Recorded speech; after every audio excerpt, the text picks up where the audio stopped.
Wishing and greetings in Konyak. Hello. Hey. Good morning. Nắp mây. Good day. Nhị mây. Good afternoon.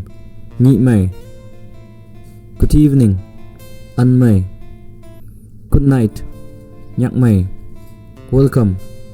Mong mây bệ. Goodbye. Yan pu salam. Farewell. Yan hạ. Mr. Chai nào. Miss. Nhà nào. Mrs. Nhuma.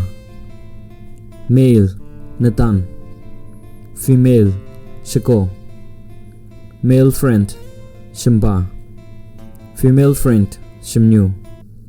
Thank you or well done. Phụ sôi.